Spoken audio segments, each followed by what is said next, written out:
আসলে টপিক যেটা আমি মনে করি যে এই টপিক আলোচনার যোগ্যতা আমার নেই। তার প্রধান কারণ হলো যে গাজার মুসলমানরা মুমিন আর আমি মুনাফিক। তো মুনাফিক কিভাবে মুমিনদের করণীয় সম্পর্কে আলোচনা করবে বা মানে তাদেরকে বলবে যে আপনারা এটা করেন বা অন্য মুমিনদের কিভাবে ডিরেকশন দেবে। এই জন্য আমি জাস্ট আমার দিলের কিছু ক্ষতের কথাবার্তায় আপনাদের সাথে শেয়ার করবো। ভুল ত্রুটি হলে আপনারা মার্জনা চোখে দেখবেন। তার আগে আমি একটা পরিসংখ্যান বলি আপনাদেরকে যে কি পরিমাণ মুসলমান, মুমিন, মুজাহিদ যারা নিজেদের জীবনকে আল্লাহ সুবহানাহু ওয়া তাআলার জন্য ওয়াকফ করে দিয়েছেন, তারা দুনিয়া থেকে চলে গেছেন, আর আমার মতো হাজারো লাখো মুনাফিক যে দুনিয়াতে এখনো জীবিত আছে। আল জাজিরার একটা তথ্য মতে গাজায় এই বছরে যে হামলা, তুফানুল আকসার যে হামলার পরে প্রায় 50,000-এর বেশি মুমিনা শহীদ হয়েছে। তার মধ্যে 10,000-এর বেশি মানুষ তারা শহীদ হয়েছেন তাদের বিল্ডিংয়ের নিচে মাটি চাপা পড়ে তাদের লাশের টুকরা খুঁজে পাওয়া যায়নি। আর 16,765 জন শিশু মারা গিয়েছে, যাদের মধ্যে 765 জন ছিল যারা মায়ের পেটে শহীদ হয়েছে, মা তাকে দুনিয়াতে জীবনে জন্ম দিতে পারেনি। তাদের 97,000-এর বেশি মানুষ চোখ হারিয়েছে, হাত হারিয়েছে, পা হারিয়েছে, চলার শক্তি হারিয়েছে। তাদের 34টার বেশি বড় হসপিটাল, আশিফা হসপিটাল থেকে নিয়ে আরো বড় বড় হসপিটালকে এই ইয়াহুদরা ধ্বংস করে দিয়েছে। তাদের 131টি অ্যাম্বুলেন্সে যখন তারা রোগীকে, একজন শহীদকে বা আহতকে নিয়ে যাচ্ছিল হসপিটালের দিকে, 131টা অ্যাম্বুলেন্সের উপরে বম্বিং করে ওই আহত মানুষকে ওইখানেই তারা শহীদ করে দিয়েছে। ওইখানে নিহত হয়েছে গাজায় 986 জন স্বাস্থ্যকর্মী, যারা গাজা সহ বিভিন্ন দেশ থেকে এই আহত মানুষদেরকে সেবা দেওয়ার জন্য ওই দেশে তারা হিজরত করেছিলেন। সেখানে 825টির বেশি মসজিদকে, 825টির বেশি আল্লাহর ঘরকে তারা ধ্বংস করে দিয়েছে। 175 জন সংবাদকর্মী মারা গিয়েছেন, যাদের অপরাধ ছিল একমাত্র মুমিনদের পক্ষে পজিটিভ নিউজ করা। 10,000-এর বেশি নারী, শিশু এবং যুবক এখনো পর্যন্ত তাদের প্রিজন সেলে বন্দী। আমরা জানি না তাদের সাথে তারা কি আচরণ করতেছে। গাজায় 87%-এর বেশি স্কুল, কলেজ, ইউনিভার্সিটি, মক্তব ধ্বংস হয়ে গিয়েছে। গাজার এখন 10,000-এর বেশি মানুষ আছে যাদের শরীরে ক্যান্সারের জীবাণু, কিন্তু তারা কোনো ট্রিটমেন্ট দেওয়ার রাস্তা পাচ্ছে না। তাদের 96% মানুষ এখন খাদ্য সংকটে ভুগছে, যে জানে না এই বেলায় সে কি খাবে, পরের বেলায় কথা তো অনেক পরের কথা। এই কয়েকটা পরিসংখ্যান আমি আপনাদের সামনে বললাম, কিন্তু দেখেন মানে সময়টা, সুযোগটা বা এই সেকুলারিজমের হিসাবটা এমন, একটা সংখ্যা কত 50,000, একটা সংখ্যা কত 10,000, একটা সংখ্যা কত 3,000।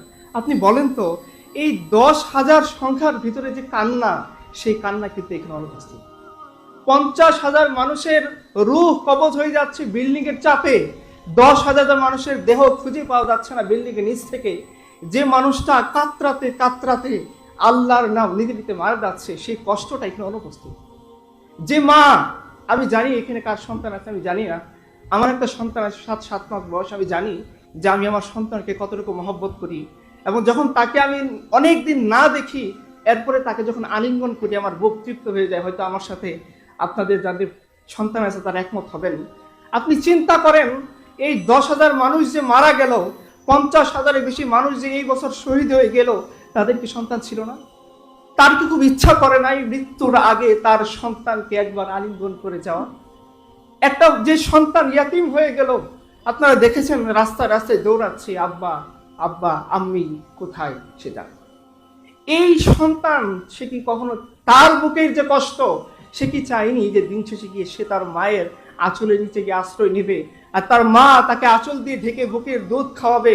এই যে তার শোক এখান থেকে চলে গিয়েছে, এইটাই পরিসংখ্যানের মধ্যে অনুপস্থিত। এই পরিসংখ্যানের মধ্যে ওই মায়ের কান্না অনুপস্থিত, যে তার সন্তানের ছিন্ন বিচ্ছিন্ন টুকরা খুঁজতেছিল, কারণ সে দাফন করতে চায় তার সন্তানের সমস্ত টুকরাকে একত্রিত করে। এই পরিসংখ্যানের মধ্যে ওই ভাইয়ের কান্না অনুপস্থিত, যে তার বিল্ডিং এর নিচে চাপা পড়া 6 বছর বয়সের ভাইকে খুঁজতেছিল, যে ভাইয়ের সে একটা হাতের টুকরা পাইছে, বাকি টুকরাগুলো কোথায় সে জানে।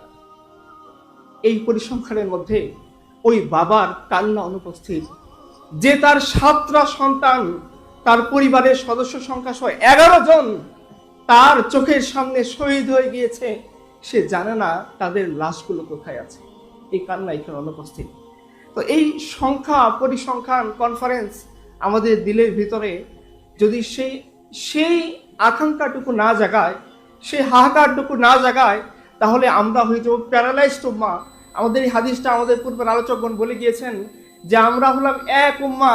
রাসূলুল্লাহ সাল্লাল্লাহু আলাইহি সাল্লাম বলেছেন যে মুমিনের উদাহরণ হচ্ছে একটা দেহের মতো।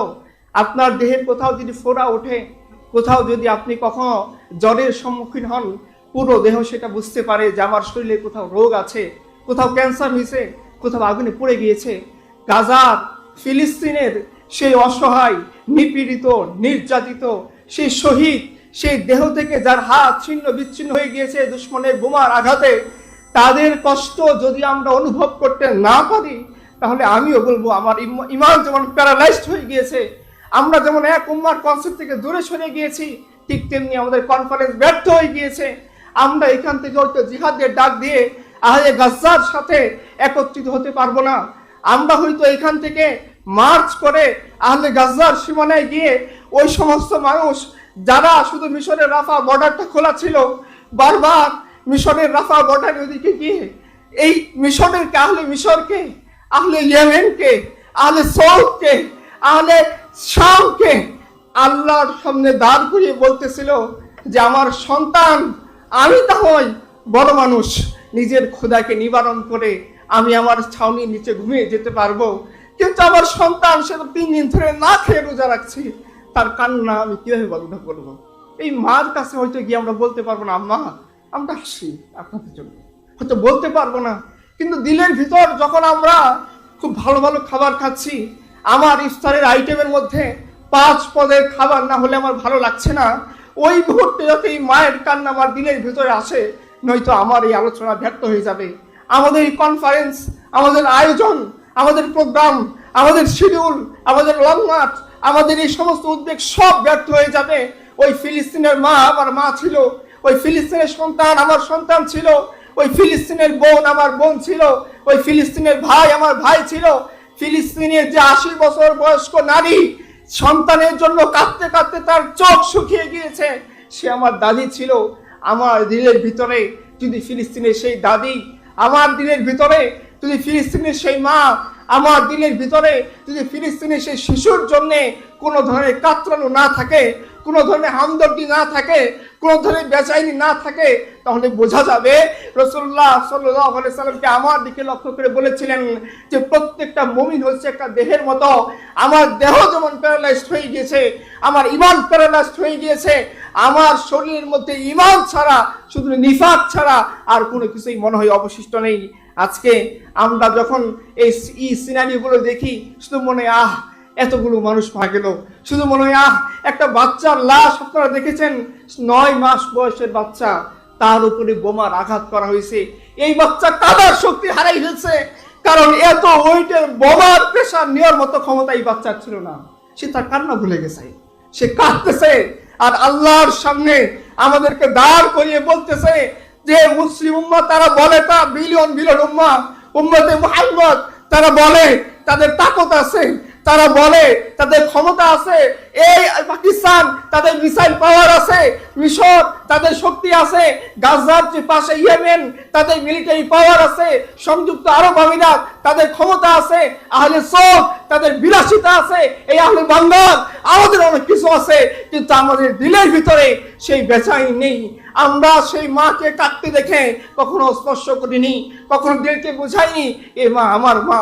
ওই সন্তানকে কাঁদতে দেখে কখনো দিলকে এভাবে বোঝাইনি এই সন্তান আমার সন্তান। কখনো 6 মাসের বাচ্চার উপরে বোম্বিং করে, 9 মাসের বাচ্চার উপরে বোম্বিং করে যখন ইসরায়েল এই পাষণ্ড, এই নরাধম, এই জালিমরা তার বাক শক্তি স্তব্ধ করে দিয়েছে, আর যে অন্তর দিয়ে আল্লাহর দিকে তাকিয়ে বলতেছে আল্লাহ আমি তোমার কাছে গিয়ে বলে দেবো সবকিছু, হয়তো আমরা সেই কষ্টটা অনুভব করতে পারিনি। আমাদের রাসূল হলে কি করতেন? যদি তিনি জীবিত থাকতেন, যদি এই মুহূর্তে তিনি থাকতেন, না হলে আরবের মাটিতে, আর যদি তিনি দেখতেন যে গাজার বুকে, ফিলিস্তিনের বুকে, মিয়ানমারে, কাশ্মীরে, আরাকানে, পৃথিবীর দিকে দিকে মুসলমান উম্মাহ 6 মাস বয়সে তার শিশু, তার উম্মত, তার জওয়ান উম্মত, তার উম্মতের অধীনস্থ নারীরা ধর্ষিত হচ্ছে, এই সমস্ত জালিমদের হাতে রাসূল সাল্লাল্লাহু আলাইহি ওয়াসাল্লাম কি করতেন আপনারা জানেন। আবু দাউদ হাদিসের মধ্যে আসছে রাসূলুল্লাহ সাল্লাল্লাহু আলাইহি ওয়াসাল্লাম একবার হাঁটতেছিলেন, দেখা গেল একটা উট আল্লাহ রাসূলকে দেখে কাঁদতেছে।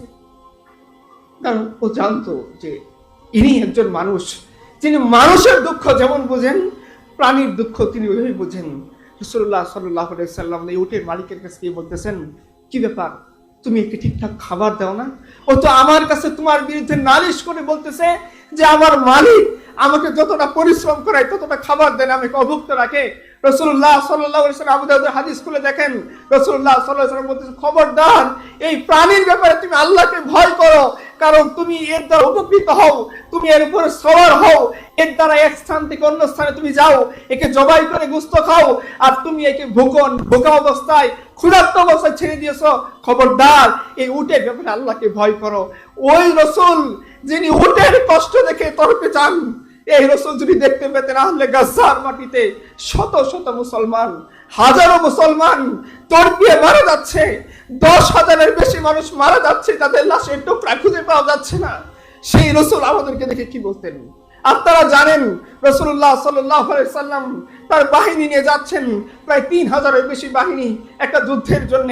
ওই সময়ে দুইজন সাহাবী ছিলেন যারা দুইটা কবুতর বা চড়ুই পাখির বাচ্চাকে ধরে এনে একটু খেলাধুলা করতেছিলেন। রাসূলুল্লাহ দয়ার নবী রাহমাতুল লিল আলামিন তার মাথার উপরে বাচ্চা ওই দুইটার মায়ের বড় পাখিটা চক্কর দিতেছিল। রাসূলুল্লাহ সাল্লাল্লাহু আলাইহি ওয়াসাল্লাম বুঝে গেছেন যে পাখির কোনো জরুরত আছে যেটা সে আমাকে বলতে চায়। রাসূলুল্লাহ সাল্লাল্লাহু আলাইহি ওয়াসাল্লাম বুঝে গেছেন যে পাখির বাচ্চা যাকে হয়তো কেউ ধরে ফেলছে, তিনি ওই বাহিনীকে থামাইছেন। যুদ্ধের মুহূর্ত, যুদ্ধ যাক, এই পাখি আমার কাছে নালিশ করতেছে। রাসূলুল্লাহ সাল্লাল্লাহু আলাইহি ওয়াসাল্লাম সেই পাখির নালিশের উপযুক্ত ফয়সালা করার জন্য বাহিনীকে থামাইছেন, অ্যানাউন্স করে দিয়েছেন, ও আমার সাহাবীরা, কারা এই পাখির বাচ্চা নিয়েছো এখন তাকে দিয়ে দাও। যখন সাহাবায়ে কেরাম এই কথা শুনলেন, তাড়াতাড়ি যে সব সাহাবী পাখির দুইটা বাচ্চা নিয়েছিলেন তিনি আল্লাহ রাসূলের কাছে বললেন, ইয়া রাসূলুল্লাহ, এই যে পাখির বাচ্চা। মা পাখিটা তখন বাচ্চা দুটোকে পা দিয়ে ধরে উড়িয়ে নিয়ে চলে গেল। রাসূলুল্লাহ সাল্লাল্লাহু আলাইহি ওয়াসাল্লাম খুশি হয়ে গেলেন যে আল্লাহ রাসূল একটা উটকে কষ্ট পেতে দেখলে তিনি সেটা সুবিচার করার জন্য বের হয়ে পড়তেন।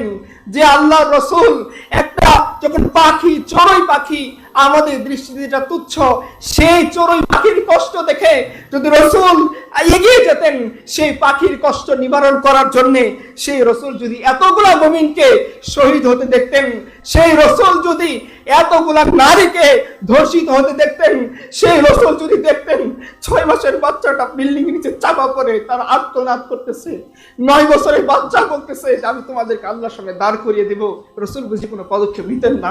রাসূল বুঝি কোনো কাজ করতেন না? সাহাবায়ে কেরাম বুঝি বসে থাকতেন? আমাদের মধ্যে নিফাকির দিন চলতেই থাকতো, আমরা মধ্যে কথার পরে কথা বলতেই থাকতাম, আমাদের মধ্যে সেমিনার পরে সেমিনার হতেই থাকতো, আর ওদিকে মানুষজন মরতেই থাকতো। ওয়াল্লাহি এরকম কাপুরুষ না আল্লাহ রাসূল ছিলেন, না আল্লাহ রাসূলের সাহাবায়ে কেরাম ছিলেন।